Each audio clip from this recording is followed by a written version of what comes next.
बेमिसाल था और बस यहीं से उनके आसमानी अज़्म और ज़मीनी ख्वाहिशात के बीच वो जंग शुरू हुई जो सब कुछ बदलने वाली थी।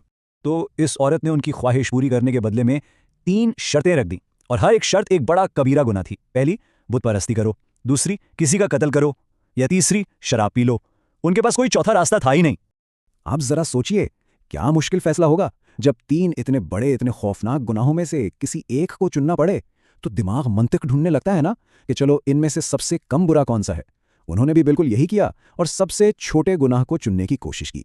और यहीं पे कहानी अपने क्लाइमैक्स पर पहुंचती है, जहां एक गलत फैसला, एक बदकिस्मत इंतखाब मुकम्मल इखलाकी तबाही का सबब बन जाता है।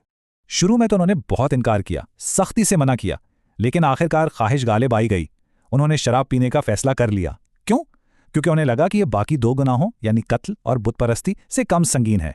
उन्हें लगा कि वो नशे पर काबू पा लेंगे, और सच पूछें तो यही उनकी सबसे बड़ी गलती थी। और उसके बाद जो हुआ वो एक तबाह कन डोमिनो इफेक्ट की तरह था। एक गुनाह गिरा तो बाकी सब भी गिरते चले गए। पहला घूंट पिया और उसके नशे में उनसे कत्ल भी हो गया, और जब ये सब हो गया तो आखिरकार वो बुत परस्ती तक भी जा पहुंचे। मतलब एक गुनाह ने बाकी तमाम गुनाहों के दरवाजे खोल दिए, और इस तरह वो इस सख्त तरीन आजमाइश में बुरी तरह नाकाम हो गए। कहते हैं ना, हर अमल का एक रद्द अमल होता है। तो अब हम कहानी के इस हिस्से में हैं जहां हारूत और मारूत को अपने इस इंतखाब की कीमत चुकानी पड़ी, और यहीं से हमें एक ऐसा सबक मिलता है जो कभी पुराना नहीं होता। जब नशा उतरा, जब उन्हें होश आया, तो उन्हें अपनी गलती का शदीद एहसास हुआ, तौबा की, और फिर अल्लाह ताला ने उन्हें एक इख्तियार दिया, चॉइस दी कि या तो आखिरत की हमेशा रहने वाली सज़ा चुन लो, या फिर दुनिया में एक महदूद, एक आर्जी सज़ा भुगत लो।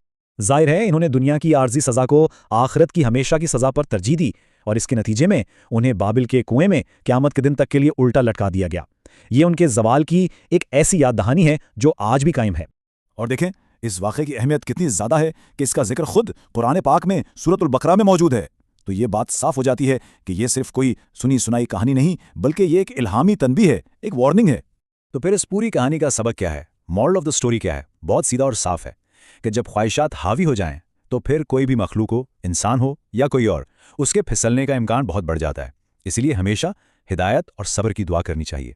और जाते जाते ये कहानी एक सवाल छोड़ जाती है हम सब के लिए कि हमारी अपनी ज़िंदगियों में वो कौन से छोटे गुनाह हैं जिन्हें हम अक्सर मामूली समझकर नज़रअंदाज कर देते हैं। कहीं ऐसा तो नहीं कि हम भी अनजाने में किसी बड़े ज़वाल की तरफ बढ़ रहे हों।